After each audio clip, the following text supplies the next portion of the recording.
السلمون هعمله مشوي على الجريل بطريقه سهله وبسيطه جدا، ومعايا البطارخ مشويه بالزبده، وهوري لكم الجمبري وهو مشوي بالخلطه بطريقه ممتازه قوي. عملنا قبل كده فيديو للسلمون واحنا بنفلي السمكيه كده على 2 بالطول وشلنا منها الشوك بالطريقه المميزه، واكيد شفتوا الفيديو. النهارده بقى عايز اقول لحضراتكم ان الحكايه حلوه، يلا مع بعض كلنا نبدا بذكر الله والصلاه على الحبيب النبي صلى الله عليه وسلم. بعد ما شلنا الشوك من السلمونيه كده بالملقاط، حضراتكم بقى لو اتفرجتوا على الفيديو اكيد هتعرفوا احنا شلناه ازاي. وبعد كده برضه شلنا الجلد من السلمون وقطعناها بالطريقه الحلوه ديت كده، وشطفه تحت الحنفيه وعلى الجريل كده بشويه زيت، وانزل السلمون بتاعي بقى بالطريقه الشيك الحلوه ديت كده على الجريل وهو سخن. 5-6 دقايق هيستوي معايا السلمون، وابدا اقلبه لما ياخد اللون الجميل ده كده من تحت. والجمبري كذلك يا جماعه، انا بنزله على الجريل برضه وهو سخن كده بشويه زيت، هيحمر. هبدا اقلب الجمبري واديله الخلطه والصوص اللي هتشوفوه دلوقتي. اما البطارخ المستويه اللي كانت في السرفيس ديت من شويه كده، انا شلتها للي سبق طبعا وعملت لها الفيديو بتاعها وانتوا فاكرين، وكنا عاملينها بالزبده على الجريل، واستوت معانا بسرعه، وحطينا لها طبعا شويه زبده برضه في الاخر مع شويه ملح وفلفل اسمر وكمون وليمون، كانت روعه. هوريها لكم دلوقتي برضه بعد ما نطلع الجمبري والسلمون بالطريقه الحلوه اللي هتشوفوها. بص بقى على الجمبري وركز شويه. الجمبري هنا صغير، لو قرصنا عليه في التسويه القشره هتلزق في لحم الجمبري، ولكن بقى الحرفنه ان احنا بنلون الجمبري بالطريقه ديت كده، وبسرعه بنقلبه وبننزل عليه بقى بالمستردة والزبده والليمون، عليها برضه الثوم المفروم مع الملح والكمون والشطه والكزبره والفلفل الاسمر كده، وشويه كرفس وشويه فلفل اخضر، وتبل يا باشا كله مع بعضه يا شيف. ايوه، حط الخلطه كده مع التتبيله على الجمبري وغطيه بغطا وسيبه لمده 4 دقايق وطلعه. يعني الجمبري هيستوي معانا بسرعه، هنعرف نقشره ونستطعمه من التتبيله والخلطه اللي احنا حطيناها. اما السلمون بتاعنا بقى بعد ما استوى معانا، احنا عملنا له فرشه خضار مشوي كده على السرفيز، وقرب على الجمبري، شايف شكله عامل ازاي. السلمون برده ما خدش سوا كتير اهو، بص شايف استوى من على الناحيتين. نطلع بقى السلمون بتاعنا كده على السرفيز. ايه التتبيله المناسبه للسلمون يا شيف؟ ملح وكمون وفلفل اسمر وليمون وشويه شبت. احنا قصدنا على الصوص يا شيف رضا. طيب حضراتكم بقى هنجيب بصل اخضر ونفرمه كده بالسكينه ناعم، وهنجيب شبت برده ونفرمه بالسكينه ناعم، وهنجيب ليمونه كده ونبشر من على القشر بتاعها شويه بشر ليمون. خلي بالكم بقى من الطريقه وركزوا. هنجيب 3 فصوص توم كده وهنفرمهم وهنحطهم مع الزبده كله مع بعض، ونبدا نحمر الزبده مع التوم وننزل عليهم بالكريمه، وبعد كده عصير الليمون، واحط بقى الشبت اللي عندي مع البصل المفروم مع شويه البشر اللي انا واخدتهم من الليمون، واضيف كله مع بعض واقلب. لو عندنا زيت زيتون هنحط شويه زيت زيتون على الصوص، وهنبدا بقى نسقي السلمون بتاعنا، واتفرج على الجمال والحلاوه. وده تعالى بقى اوري لك الصوص بعد ما احطه على السلمون، وشوف الشكل عامل ازاي. يبقى معايا السلمون والبطارخ والجمبري، بص على الجمال. الصوص طبعا وهو سخن وبينزل على السلمون وهو لسه نازل من على الجريل كده، بيديله شكل وطعم. بص تعالى قرب، شايف؟ الله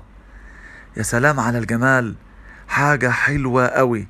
السلمون والجمبري والبطارخ، ورينا ال3 مع بعض طبعا. شايفين الدنيس على الجريل وحاجات جميله.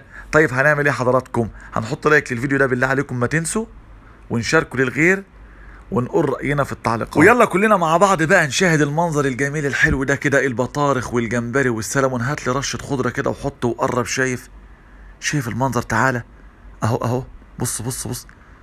الله يا سلام على الجمال. ده يستاهل 1000 لايك و1000 تعليق و1000 مشاركة يا شيف رضا. ان شاء الله في جديد.